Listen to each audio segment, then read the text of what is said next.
Real quick, the 62% was the highest we shot since 63 last year against Wright State.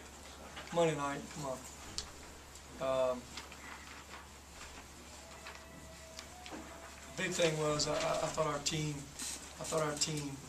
came out ready to play defensively. Thank you, Mom.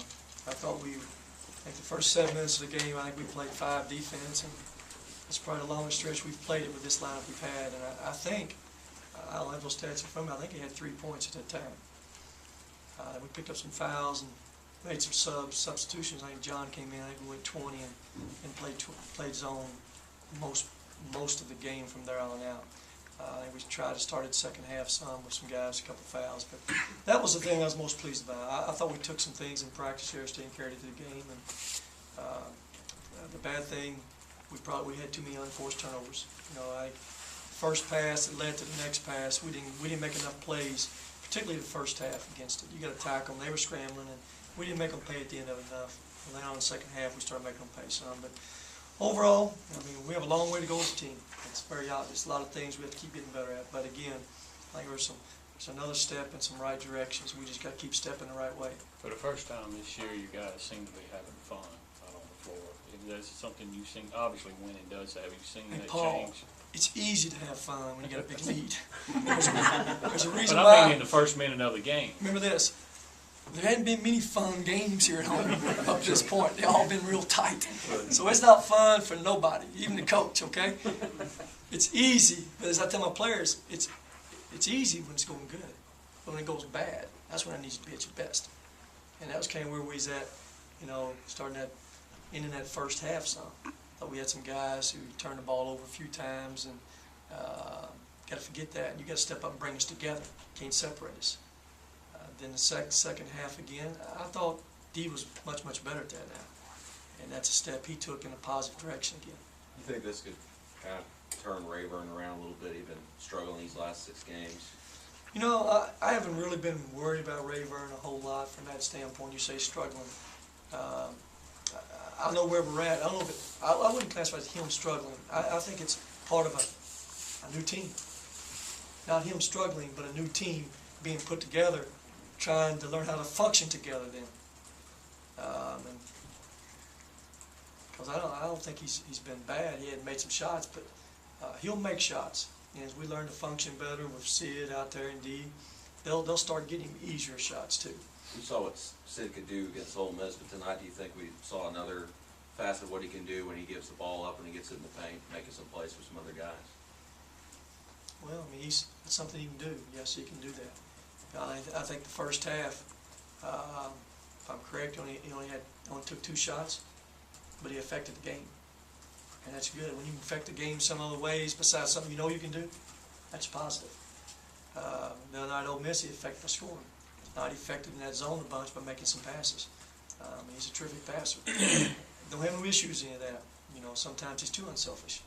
Like I said in that post, we don't need you to lead us in assists. We need you to lead us in scoring. That ball goes inside. But against the zone, it's opportunities to pass the basketball.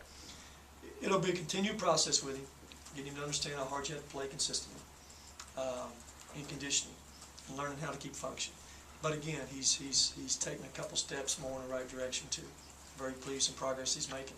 It's obvious what D brings to this team, but talk about the play you got from the other guards, Jalen and Riley.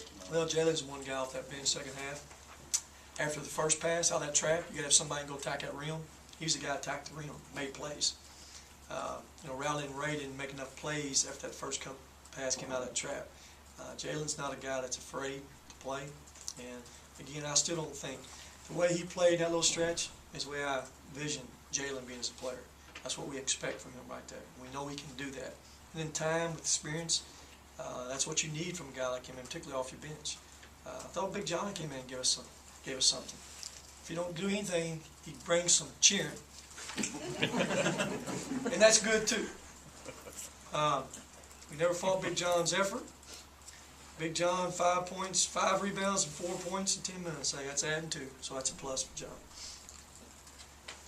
Is he healthy now, Coach? Or I know he's been. Yeah, he's fine healthy-wise. Standpoint of where his health's not his problem. Danny. By the first media timeout, all 5 of your starters have scored. I mean, you really saw some good chemistry we maybe hadn't seen a lot of this year.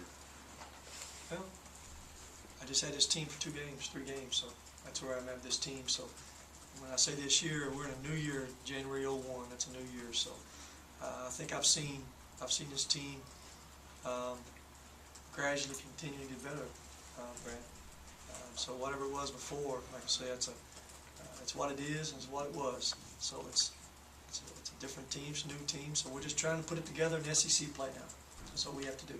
Looking ahead at having 6 days off, so to speak, to work on some things, is this a good time for it? The way you guys been playing most of the game? 6 days. You got tomorrow's got to be a holiday. We have to be off after all this week. So you're off tomorrow. You got Tuesday, Wednesday, Thursday, and Friday. So it's good. We need practice time. You know, practice time is something. Again, this team. Normally, some teams this time of the year is not as important. Practice time from a detail standpoint and learning how to play a little bit. This team is really important just because of where we are with this team. So practice time for us is something that's will continue to be important for us. And we got a tough stretch. We're at Georgia, we come back home against Vanderbilt in Florida, I think, isn't it?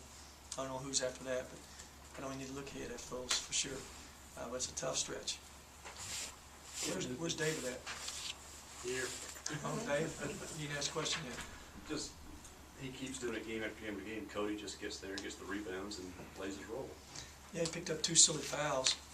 You can't, 2 bad fouls, and and again, I think, before we got D and Sydney back, we needed him to score more, and he scored more for us, and him and Ray both. Now, I think he'll be a beneficiary of Sydney in there. Sydney's going to draw so much attention, and with Sydney's ability to pass the basketball, Cody's one of those guys, when you dive into that post, is going to benefit from a lot of easy little touch plays. How about that interior defense? I think I had 10 blocks tonight. I mean, Boy, I don't know. I hadn't seen great interior defense, but if you saw it, hey, I'm all right with it. But trust me, we got a long way to go defense. We had 10 blocks, I guess. I don't know who all got them. Sid 2, Wendell 3, Brian Bryant 2, John Reek 3. That's good though. I like that. I guess that was better than we've been having, but you still want to see a little better play inside on the defense. yeah, blocking shots is not going to be one of our strengths. So I don't even look at that stat anymore. When Jarvis was here, we all went to it every game. We knew that was an important factor. I don't look at this team as a great shot blocking basketball team. So if we get some, that's good. It's one of the first nights Rayburn's adapted as a player, just missed a couple of shots and then, took the ball to the hole and then, moved it out a little bit better tonight. Just didn't let it sink in. Well, before we got D and Sid back, these defenses just horned into him, and particularly those last 4 or 5 games. We were away from here. Here at home early, he was able to function pretty good, but once we got away from here and got that next level of competition, they really got into him. It was different for him, and he struggled against that side. Because it's not all his fault. When you can't throw it inside and you can't dribble it inside and score, then it's tough. That's kind of where we were at. Now we have the ability to do both. It's going to free him up to do a lot of other things. Again, these other guys are going to get him some more easy baskets and Cody easy baskets. For the first, whatever it was, 15 games, Cody and Ray was our number 1 and 2 scorers. We had to have them. Now, we may be able to win without those guys being our number 1s and 2 scorers. And there's going to be different nights, different people can lead us in scoring. I think we have 4 guys out there that consistently, any night, lead us in scoring. And that's good.